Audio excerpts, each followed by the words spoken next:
Ragav, what if your home is not just where you live? What if your home is the place where your moon either feels safe or stays emotionally guarded? What if your kitchen is not just where food is cooked, but where your health, discipline, digestion, and daily stress are being programmed every single day? What if your bedroom is not just a room for sleep, but the one zone deciding whether your nervous system can finally exhale? This is the core of AstroVastu. I am not looking at your house as furniture, paint, and decor. I am looking at your home as a living extension of your natal chart. Your planets are not floating somewhere far away. They are expressing themselves through your rooms, your corners, your clutter, your light enriched, your entrance, your kitchen, your bedroom, your study, your sacred space. And in Ragav's chart, the diagnosis is very clear. This is a Cancer Lagna chart. So the first principle is simple. Ragav's home must feel emotionally safe. Not fancy first, not expensive first, not Instagram worthy first. Safe first. Because for Cancer Lagna, the house is not a showroom. It is a shell. It is an emotional body. It is where the moon learns whether life is safe or whether it must stay alert. And here, Ragav's moon is in Libra in the fourth house. That makes the home even more important. The fourth house is already home, emotional peace, inner stability, mother, roots, private happiness, and the psychological foundation of life. When the moon sits there, the person does not just live inside a house. He absorbs the house. He becomes the atmosphere of the house. If the living room is chaotic, the mind becomes chaotic. If the bedroom is unsupported, emotions feel unsupported. If the northeast is cluttered, guidance disappears. If the southwest is weak, sleep becomes shallow and emotional security becomes fragile. If the kitchen is irritated, daily life becomes irritated. So the first correction for Ragav is not decoration. It is emotional architecture. His home must become a safe shell with sacred light inside it. Now let us begin at the entrance. For Ragav, the entrance should carry north or northeast energy as much as possible. The entrance should not shock the nervous system. It should not be dark, sharp, cluttered, aggressive, or loud. When Ragav enters his home, the first message his body should receive is, "You are safe now." Use cream, pearl white, soft blue, pale green, muted silver, gentle lighting, rounded edges, and a calm nameplate. A soft bell or subtle chime can work beautifully. A healthy green plant near the entrance is good, but not thorny, not dry, not dying. Now here's the mistake Ragav must avoid. Do not keep shoes scattered at the entrance. Do not keep broken lights there. Do not keep a dustbin, old objects, cracked tiles, aggressive symbols, or a mirror directly throwing energy back out from the door. Because when the entrance is disturbed, Cancer Lagna becomes emotionally defensive before the day even begins. Ragav may not know why he feels anxious. He may not know why his mood changes when he comes home. But his space has already spoken to his moon. The entrance is his emotional filter gate. Keep it clean, keep it soft, keep it reassuring. Now move to the living room. The living room should ideally draw from north, northeast, or a softly balanced east-north facing arrangement. This is where Ragav's moon in Libra becomes visible. Libra needs harmony, proportion, beauty, balance, and social grace. Cancer needs emotional safety, so the living room must not be harsh. It must not look like a battle zone of sharp furniture, loud colors, visual noise, and chaotic objects. Use rounded furniture. Use cream, pale green, pearl white, soft aqua, warm beige, muted silver. Keep seating close enough for connection, but not so tight that people feel pressured. Let the space breathe. This chart cannot handle a socially aggressive living room.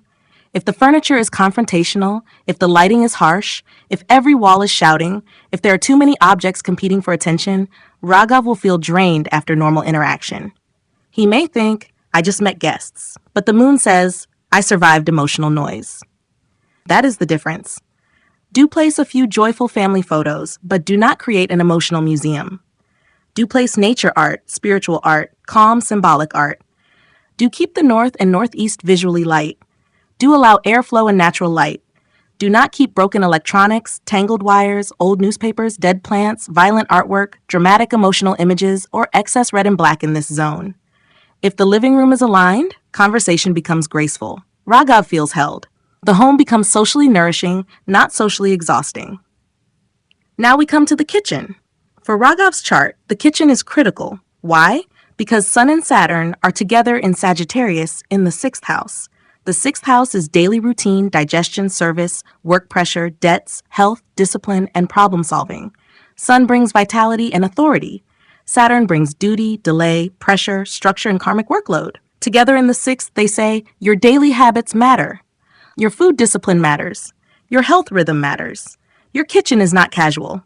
The kitchen should ideally be in the southeast, the fire zone. The stove should be clean, active, respected, and if possible, cooking should happen facing east. Use copper, brass, ceramic, terracotta, warm cream, peach, coral, or soft orange. Keep task lighting strong, but not harsh. Keep counters clear. Keep the stove clean every day. Now listen carefully. If this kitchen becomes messy, the Sun-Saturn 6th house will start playing out as fatigue, digestive stress, irritability, work pressure, health heaviness, inflammation, and a feeling that daily life is always a duty. A dirty kitchen in Ragav's chart is not just a dirty kitchen. It becomes a karmic pressure point. Do not keep leaking taps. Do not let dishes pile up overnight. Do not keep mirrors reflecting the stove. Do not use heavy blue or black dominance in the kitchen. Do not allow water and fire to clash carelessly. Do not keep unclean knives, broken appliances, or dark corners. If the kitchen is in the northeast, be extra careful. Fire in the sacred clarity zone can disturb emotional peace and create anxiety. If the kitchen cannot be changed, then keep it extremely clean, light, disciplined, and reduce aggressive fire colors. For Ragav, the kitchen must say, daily life is manageable. Food is care. Fire is discipline.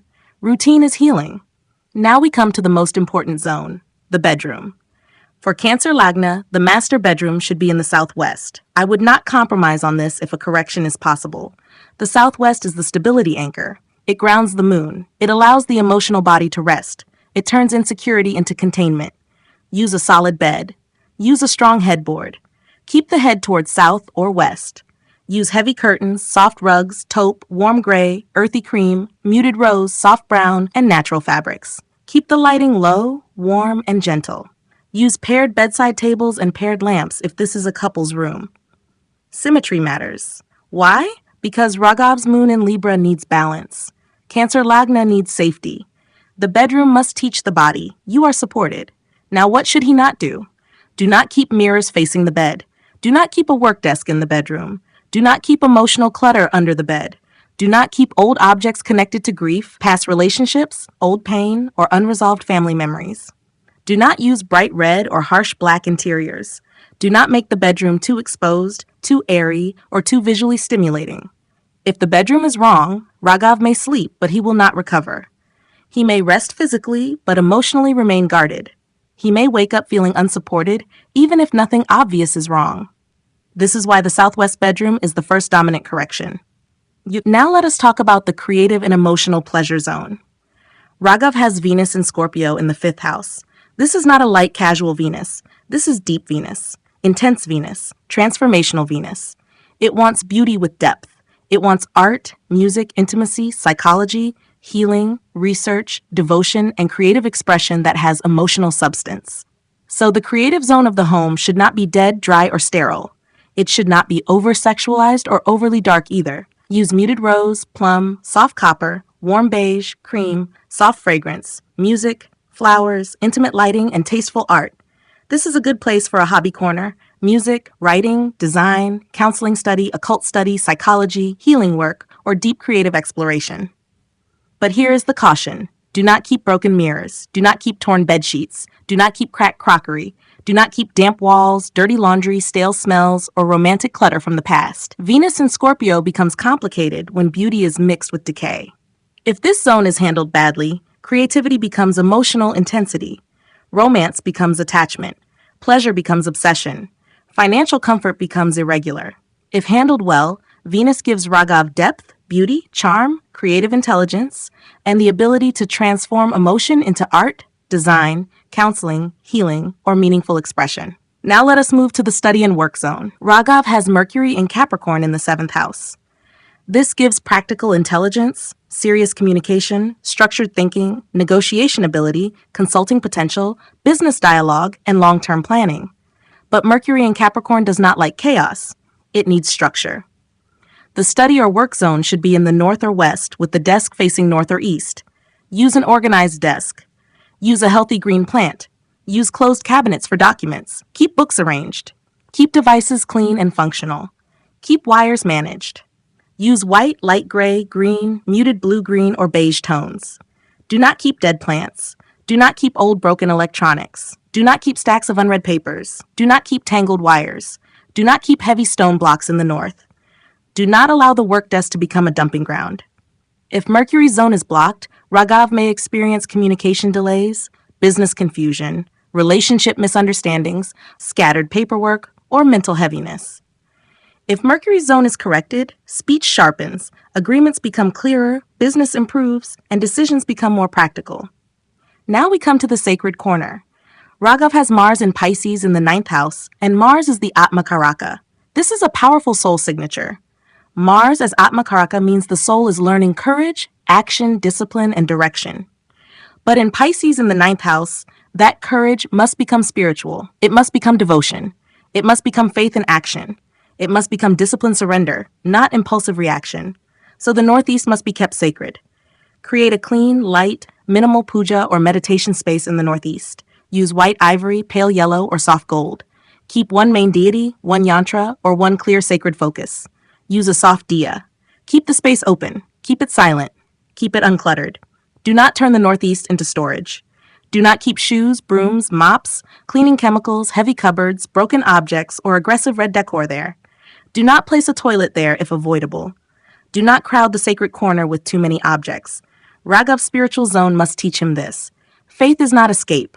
Faith is inner stability. If the Northeast is clean, Jupiter's blessings open. Mars becomes guided. The mind receives direction. The home receives grace.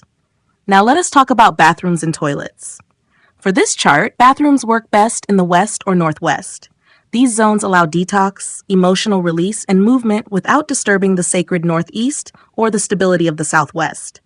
Keep bathrooms dry, clean, ventilated, and bright. Use white, light gray, pale blue, or mild green. Fix leaks immediately. Keep drains clean.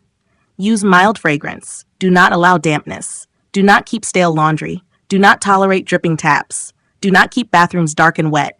And pay close attention. Water leakage in Ragav's chart can show emotional leakage, cash flow leakage, and mental unrest. A leak is not small here. Fix it. Now we come to one of the most sensitive placements, Rahu in Aquarius in the 8th house. This is a hidden zone placement. Rahu in the 8th can create sudden anxiety, sudden expenses, hidden fears, trust issues, electrical disturbances, secrecy, psychological intensity, and fascination with hidden knowledge. Aquarius adds technology, networks, systems, electronics, and unusual patterns. So in Ragav's home, hidden clutter is dangerous. Storage rooms, old boxes, wires, broken chargers, old phones, unused laptops, malfunctioning electronics, hidden documents, insurance papers, tax papers, legal papers, property documents, all of these must be organized. Use closed storage. Label things. Keep heavy but orderly storage toward the southwest. Use earthy tones. Use grounding objects like smoky quartz, black tourmaline, or stable stone elements if desired. Do not keep broken electronics. Do not keep mysterious boxes no one opens. Do not keep tangled wires. Do not keep leaking water near electrical items. Do not keep dark unused rooms. Do not keep too many mirrors in hidden or heavy zones. Rahu must be grounded through order. If Rahu is not contained, the home develops background chaos.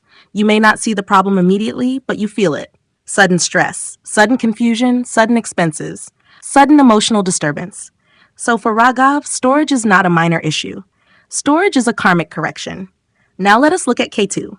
Ketu is in Leo in the 2nd house. This affects speech, food habits, family lineage, self-worth, savings, and the way value is expressed. Ketu in the 2nd can make a person detached from family patterns, unusual in speech, sometimes blunt, sometimes silent, sometimes inwardly disconnected from conventional value systems. In the home, this means the dining area, food storage, family zone, and speech environment must be calm and clean. The dining table should not become a dumping ground. Do not keep bills, files, old objects, or emotional clutter where food is eaten. Do not allow harsh speech in the dining area. Do not keep broken chairs, cracked crockery, stale food, or chaotic storage. Use a round or oval dining table if possible. Use cream, pale green, soft wood tones, and calm lighting. Keep meals peaceful. For Ragav, food is not just nutrition, it is emotional regulation. Speech is not just communication, it is energy release. So keep the dining zone pure. Now let us summarize the dominant corrections. Priority 1, southwest bedroom stabilization. If this is wrong, Raghav's emotional system does not rest. Sleep remains shallow. Inner support feels weak. Relationship security becomes fragile. Priority 2, northeast sacred clarity. If this is cluttered, guidance blocks. Faith weakens. Jupiter's 11th house blessings of support, gains, networks, and wisdom become inconsistent. Priority 3, southeast kitchen discipline. If the kitchen is chaotic, Sun and Saturn in the 6th create health pressure, digestive stress, work fatigue, and daily irritation. Priority 4, north communication and wealth flow. Mercury and Capricorn in the 7th need structure. Keep the north clean, green, organized, and mentally light. Priority 5, Rahu 8th hidden clutter control. Broken electronics, hidden storage, tangled wires, and old documents must be cleared. Rahu does not forgive hidden chaos. Now look at how beautifully the chart speaks through the home. Moon in Libra in the 4th says, create harmony inside the home, or emotional peace becomes fragile. Sun and Saturn in Sagittarius in the 6th say discipline your kitchen, routine, food, and daily health environment. Venus in Scorpio in the 5th says, convert emotional intensity into art, beauty, intimacy, music, healing, or creative depth. Mercury in Capricorn in the 7th says, organize your workspace, communication, contracts, and business dialogue. Rahu in Aquarius in the 8th says, clean hidden technology, storage, documents, and electrical chaos. Ketu in Leo in the 2nd says, purify speech, food, family memory, and value systems. Mars in Pisces in the 9th as Atma Karaka says, your soul needs disciplined spirituality, not vague escape. Jupiter retrograde in Taurus in the 11th says, gains will come through steady values, trusted networks, and sacred prosperity, but the Northeast must remain clean and alive. This is why AstroVastu is so direct. It does not randomly say, put this here, remove that there. It reads the planetary placement first. The planet becomes the diagnostic engine. The house becomes the field of correction. The result becomes lived experience. If Ragav ignores these corrections, the home can quietly amplify anxiety, fatigue, digestive issues, emotional insecurity, work pressure, hidden stress, and inconsistent prosperity. But if he corrects them, the same home becomes medicine. The moon becomes emotionally resilient. Venus becomes creative and relationally warm. Jupiter opens support and gains. Mercury sharpens communication and agreements. Mars gives spiritual courage. Saturn gives discipline instead of burden. Rahu gives research depth without chaos. Ketu gives detachment without disconnection. So the final message for Ragav is this: your home must be soft but not weak, spiritual but not cluttered, beautiful but not indulgent, grounded but not heavy, clean but not sterile, warm but not emotionally overwhelming. This is not simply interior design. This is not superstition. This is spatial psychology through the natal chart. This is AstroVastu. This is how you make a home for your soul. And if you are listening to this and wondering why certain rooms drain you, why your sleep does not restore you, why your money flow feels inconsistent, why your kitchen feels heavy, why your emotions shift inside your own home, or why one corner of the house always feels off, then your chart may already be speaking through your space. Get in touch with me for a personalized AstroVastu reading, one that reads your natal chart, identifies your dominant planetary zones, and shows you exactly what to correct, enhance, remove, and activate in your own home. Because the right home does not just shelter your body. It supports your karma, it steadies your mind, it protects your relationships, it strengthens your prosperity, and most importantly, it gives your soul a place where it can finally feel at home.